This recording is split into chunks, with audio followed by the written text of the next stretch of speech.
Berikut adalah rangkuman fakta pembangunan IKN dari kendala biaya hingga ancaman banjir yang melanda. Pembangunan hunian di IKN kejar target. Dengan rencana pemindahan IKN tahun ini, pemerintah tengah mengejar target untuk membangun rumah susun bagi para pegawai plat merah yang akan dipindahkan ke IKN.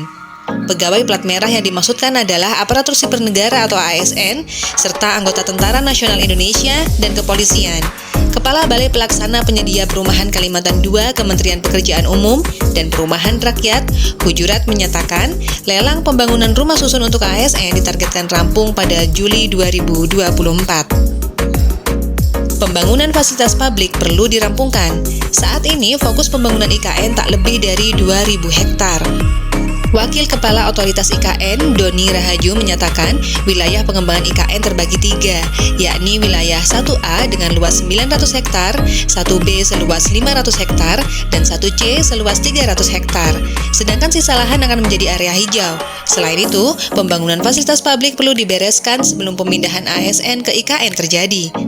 Beberapa fasilitas yang perlu diselesaikan antara lain adalah penyediaan jaringan listrik, air minum, transportasi publik, pengelolaan limbah, sarana kesehatan, pendidikan, dan gaya hidup. Konsep kota 10 menit. Pembangunan IKN Nusantara dilakukan secara terkendali melalui pengembangan kota kompak dan jalur hijau demi mendukung konsep kota 10 menit. IKN disebut akan menjadi kota 10 menit karena semua orang dapat mengakses layanan atau area publik dalam waktu hanya 10 menit. Untuk merealisasi konsep kota 10 menit, pembangunan IKN akan dijalankan dengan prinsip aksesibilitas. Selain itu, IKN akan memadukan konsep berkelanjutan dengan teknologi tinggi yang selaras dengan alam.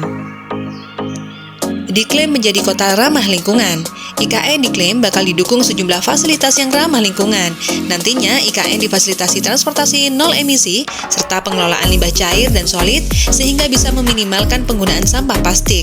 Pada 2035, pemerintah menargetkan 100% air limbah bisa diproses oleh sistem pengelolaan air.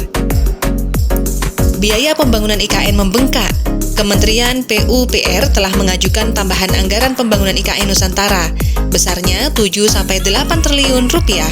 Sebelumnya, Menteri Perencanaan Pembangunan Nasional sekaligus Kepala Bappenas, Suharso Monoarfa, menyebutkan alokasi anggaran pembangunan IKN mencapai 23,6 triliun rupiah pada 2023. Tambahan anggaran tersebut rupanya akan digunakan dalam persiapan pengembangan lahan bagi investor di IKN.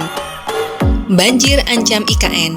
Peneliti dari Jaringan Advokasi Tambang atau Jatam Kalimantan Timur, Pradharma Rupang, mengatakan kawasan inti IKN di Kecamatan Sepaku memiliki ancaman banjir. Hujan dengan intensitas tinggi dapat menyebabkan banjir di kawasan IKN.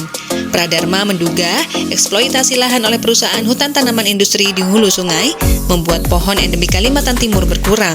Padahal pohon tersebut sejatinya berfungsi sebagai penahan air agar tidak menimbulkan banjir. Untuk mengendalikan banjir diperlukan strategi pengendalian banjir di kawasan IKN. Pemerintah Kalimantan Timur juga akan menormalisasi 7 sungai sebagai program pengendalian banjir IKN. So guys, bagaimana menurut kamu sebagai anak bangsa tentang pembangunan IKN yang baru ini?